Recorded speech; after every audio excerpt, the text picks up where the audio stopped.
Oke, teman-teman, kita akan kembali bahas saham IPO. Kali ini kita akan bahas BACH, ya. Nah, ini perusahaan apa sih untuk saham ini? Yaitu perusahaan yang menjual genset, teman-teman ya. Menjual genset dan mendukung kebutuhan daya kelistrikan. Dan ini posisi perusahaannya ada di Jakarta Pusat ya. Jakarta Pusat, ya mungkin untuk kita pribadi mungkin banyak yang tidak terlalu familiar ya dengan perusahaan ini.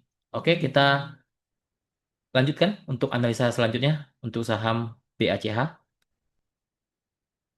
Nah, ini jumlah saham yang ditawarkan sekitar 615 juta lembar saham atau free floatnya sekitar 15,06%.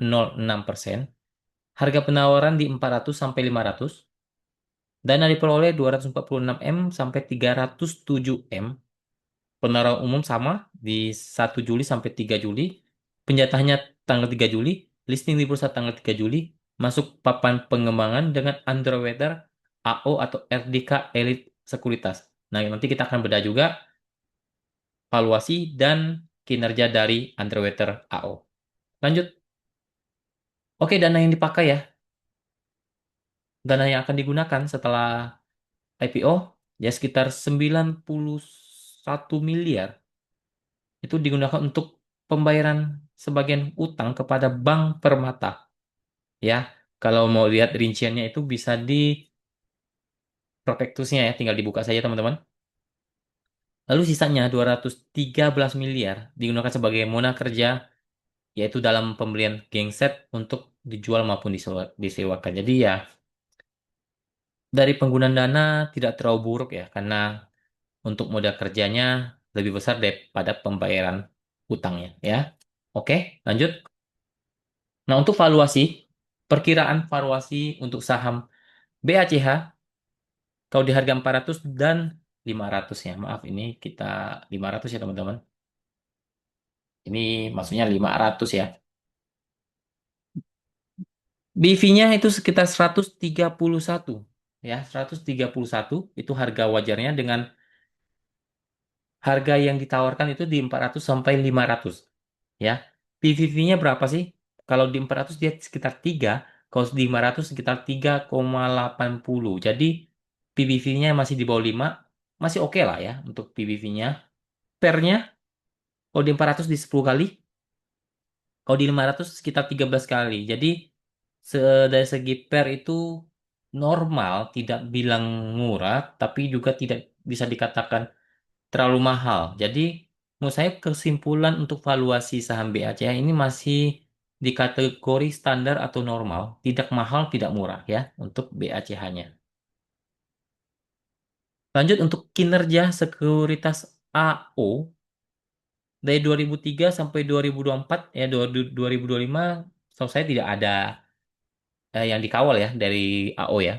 Jadi 2023 FAS itu ARB ya teman-teman. Gria itu closing 1,50%, Semil 2 kali arah, Ergas 4%. Nah, tahun 2024 SMLE 2 kali arah, Teos TOS 4%, Meja 1 kali arah, Part 24%, tidak sampai arah. Jadi, tapi posisi sahamnya itu banyak waran ya. Banyak waran, jadi kalau dibilang rugi, tidak rugi ya, karena kita diuntungkan dengan warannya. Karena lumayan lumayan oke lah untuk warannya. Tapi jarang Bagger ya, jarang sekali Bagger ya. Secara track record dari 2003 sampai 2004 yang arah maksimal cuma 2 kali ya untuk kinerja AO. Jadi menurut saya ini tidak tidak buruk, tapi bukan yang bagus ya untuk kinerja dari sekuritas AO dalam mengawal IPO. Oke, lanjut kesimpulan teman-teman untuk saham BACH-nya. Pendapatan dari 2023 sampai 2025 ia mengalami peningkatan teman-teman. Teman-teman bisa cek saja laporan keuangannya, bandingkan saja 2003, 2004, 2025 itu mengalami peningkatan.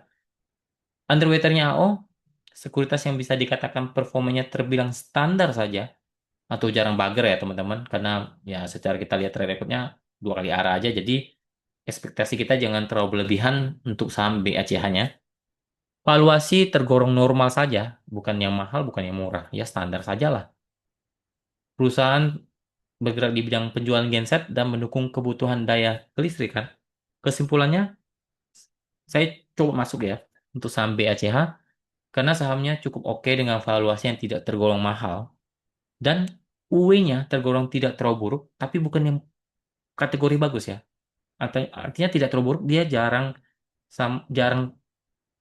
sampai dibanting-banting banget itu jarang. Minimal semoga ya target kita kalau untuk masuk BACH-nya minimal naik lah di zona hijaunya dulu lah ya.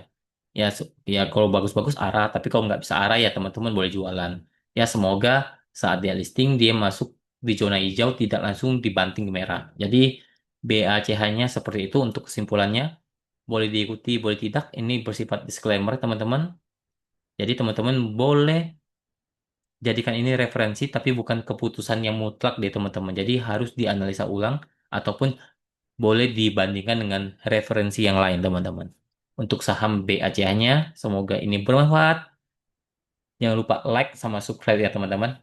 Nanti kita akan coba buatkan analisa-analisa saham yang lain. Terima kasih. Salam cuan.